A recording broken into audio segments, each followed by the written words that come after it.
అందరికీ నమస్కారం. ఇప్పటి వరకు మనం భగవద్గీతలోని 18 అధ్యాయములలో 7 అధ్యాయముల గురించి మన ఛానల్లో పోస్ట్ చేసే వీడియోల రూపంలో ప్రతిరోజు వింటున్నాం కదా. మరి ఇవాళ 8వ అధ్యాయం గురించి విందాం. వినే ముందు ఫస్ట్ టైం ఎవరైనా మన ఛానల్ను చూస్తున్నట్లయితే ఈ వీడియోను లైక్ చేసి మన ఛానల్ను సబ్స్క్రైబ్ చేసుకోండి. ఇక ఆలస్యం చేయకుండా వీడియోను ప్రారంభిద్దాం. భగవద్గీత 8వ అధ్యాయం అక్షర బ్రహ్మయోగం. అర్జునుడు పలికెను, ఓ పరమేశ్వర, బ్రహ్మం అనగా ఏమిటి? అధ్యాత్మము అనగా ఏమిటి? మరియు కర్మ అనగా ఏమిటి? దేనిని అధిభూతము అంటారు? మరియు ఎవరిని అధిదైవము అంటారు? శరీరంలో అధియజ్ఞం అంటే ఎవరు? మరియు ఆయనే అధియజ్ఞము ఎలా అయినారు? ఓ కృష్ణ, దృఢమైన మనసుతో ఉన్నవారికి మరణ సమయంలో నీవు తెలియుట ఎలా సాధ్యము? శ్రీకృష్ణ భగవానుడు పలికెను, సర్వోన్నతమైన నాశము లేని తత్వమునే బ్రహ్మం అంటారు. వ్యక్తి యొక్క ఆత్మతత్వమునే ఆధ్యాత్మము అంటారు. ప్రాణుల భౌతిక తత్వమునకు మరియు వాటి అభివృద్ధికి సంబంధించిన పనులనే కర్మ లేదా ఫలాపేక్షతో ఉన్న చర్యలు అంటారు. దేహాదారులలో శ్రేష్ఠుడవైన ఓ అర్జున, నిరంతరం మారుతూనే ఉండే ఈ భౌతిక సృష్టిని అధిభూతం అంటారు.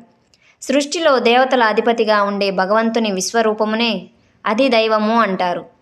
సర్వభూతముల హృదయములో నివసించే నేను అధియజ్ఞము అంటే సమస్త యజ్ఞములకు ప్రభువు అని పిలువబడతాను. మరణ సమయంలో నన్ను స్మరిస్తూ దేహాన్ని విడిచిపెట్టిన వాడు నన్నే చేరుకుంటాడు. ఈ విషయంలో ఎలాంటి సందేహానికి తావులేదు. మృత్యుకాలంలో శరీరాన్ని విడిచిపెట్టే సమయంలో వ్యక్తి దేనినైతే గుర్తు చేసుకుంటాడు, ఓ కుంతిపుత్రుడా, ఎప్పుడూ అదే ధ్యాసలో ఉండటం వలన ఆ వ్యక్తి అదే స్థితిని పొందును. కాబట్టి సర్వకాలముల యందు నన్ను స్మరిస్తూనే ఉండుము. మరియు నీ కర్తవ్యమైన యుద్ధం కూడా చేయుము. నీ మనస్సు బుద్ధి నాకు శరణాగతి చేసి సమర్పించినచో నీవు తప్పకుండా నన్నే పొందెదవు. ఈ విషయంలో సందేహం లేదు. అభ్యాసముతో ఓ పార్థ, నిరంతరంగా మనసును ఎటూ పోనీయక పరమేశ్వరుడైన నన్ను స్మరించుట యందే నిమగ్నము చేస్తే నీవు తప్పకుండా నన్ను పొందగలవు. భగవంతుడు సర్వజ్ఞుడు, అత్యంత ప్రాచీనుడు, అందరినీ శాసించేవాడు, సూక్ష్మము కంటే సూక్ష్మమైనవాడు, అన్నింటికీ ఆధారమైనవాడు, ఊహకందని దివ్య స్వరూపం కలవాడు. ఆయన సూర్యుడి కంటే తేజోవంతుడు మరియు సమస్త అజ్ఞానపు చీకట్లకు అతీతుడు. ఎవరైతే మరణ సమయంలో యోగాభ్యాసం చేత లభించిన అచంచలమైన మనస్సుతో ప్రాణములను కనుబొమ్మల మధ్య నిలిపి నిశ్చలంగా దివ్య మంగళ భగవంతుణ్ణి అత్యంత భక్తితో స్మరిస్తారో వారు ఖచ్చితంగా ఆయన్ను పొందుతారు. వేద పండితులు ఆయన్ని నాశము చెందనివాడు అని చెప్తారు. ఆయనలో ప్రవేశించటానికి మహోన్నత ఋషులు బ్రహ్మచర్యం పాటిస్తూ ప్రాపంచిక భోగాలను త్యజిస్తారు. ఇప్పుడు ఆ లక్ష్యం యొక్క మార్గాన్ని సులభంగా విశదపరుస్తాను. శరీరం యొక్క అన్ని ద్వారములను నియంత్రించి మనస్సుని హృదయస్థానం ఎందే నిలిపి ప్రాణములను తలస్థానంలోకి లాగి వ్యక్తి ఏకాగ్రతతో యోగ ధ్యానంలో స్థితుడై ఉండవలెను. పరమేశ్వరుడైన నన్ను స్మరిస్తూ ఓంకారమును జపిస్తూ శరీరం నుంచి వెళ్ళిపోయిన వ్యక్తి పరమగతిని పొందును. ఓ పార్థ, అనన్య చిత్తంతో ఎల్లప్పుడూ నన్నే స్మరిస్తూ ఉండే యోగులకు నేను సులభంగానే దొరుకుతాను. ఎందుకంటే వారు నిరంతరం నాయందే నిమగ్నమై ఉంటారు. కాబట్టి నన్ను పొందిన పిదప మహాత్ములకు ఈ దుఃఖముల నిలయము మరియు తాత్కాలికమైన ఈ లోకంలో పునర్జన్మ ఉండదు. ఎందుకంటే వారు సర్వోత్కృష్టమైన పరిపూర్ణతను సాధించారు. బ్రహ్మలోక పర్యంతము ఈ భౌతిక సృష్టి యొక్క లోకములన్నింటిలో నీవు పునర్జన్మకు గురవుతూనే ఉంటావు. ఓ అర్జున, కానీ నా ధామమునకు చేరిన పిదప ఇక మరలా పునర్జన్మ ఉండదు. ఒక మహాయుగం అనగా 1000 చతుర్యుగముల కాలం అనగా ఒక కల్పము బ్రహ్మదేవునికి ఒక రోజు అవుతుంది. మరియు ఆయన ఒక రాత్రి కూడా అంతే సమయం ఉంటుంది. దీనిని అర్థం చేసుకున్న వివేకవంతులు పగలు మరియు రాత్రి యొక్క యథార్థాన్ని అర్థం చేసుకున్నట్లే. బ్రహ్మ యొక్క పగలు ప్రారంభం కాగానే సమస్త ప్రాణులు అవ్యక్త మూలం నుండి ఉద్భవిస్తాయి. మరియు ఆయన రాత్రి మొదలైనంతనే అన్ని జీవాత్మలు తమ అవ్యక్త రూపంలోకి లీనమైపోతాయి. బ్రహ్మ యొక్క పగలు మొదలవగానే సమస్త జీవరాశులు పదే పదే పుట్టడం ప్రారంభమవుతుంది. మరియు బ్రహ్మ రాత్రి ప్రారంభం అవగానే అవి తిరిగి లయమైపోతాయి.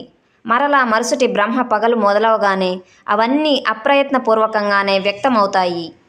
ఈ యొక్క వ్యక్తమైన మరియు అవ్యక్తమైన సృష్టి కంటే అలౌకికమైన మరొక సనాతనమైన అవ్యక్త అస్తిత్వం కలదు.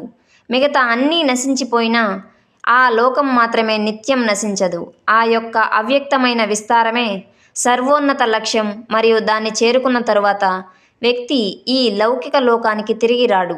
అది నా యొక్క పరంధామము. సర్వోత్కృష్ట పరమ పురుషుడే అన్నింటికన్నా సర్వోన్నతుడు.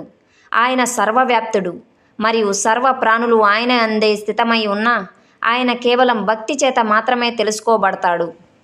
ఈ లోకం నుండి వెళ్ళిపోవటానికి ఉన్న వివిధ మార్గాలను నేను ఇప్పుడు నీకు వివరిస్తాను.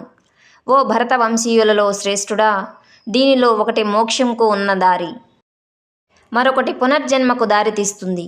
సర్వోన్నత బ్రహ్మం గురించి తెలుసుకుని ఉత్తరాయణ 6 మాసాల కాలంలో శుక్లపక్షంలో పగటిపూట ఈ లోకాన్ని విడిచి వెళ్ళిన వారు పరంధామానికి చేరుకుంటారు. వైదిక కర్మకాండలను ఆచరించేవారు దక్షిణాయన 6 మాసాల్లో కృష్ణపక్షంలో ధూమ్రకాలంలో రాత్రిపూట ఈ లోకాన్ని విడిచి వెళ్ళిన వారు స్వర్గాది లోకాలను పొందుతారు. స్వర్గ సుఖాలను అనుభవించిన తరువాత తిరిగి ఈ భూలోకానికి వస్తారు. ఈ 2 ప్రకాశవంతమైన మరియు చీకటి మార్గాలు ఈ లోకంలో ఎప్పుడూ ఉంటాయి. తేజోవంతమైన మార్గము మోక్షానికి మరియు చీకటి మార్గము పునర్జన్మకి దారితీస్తుంది.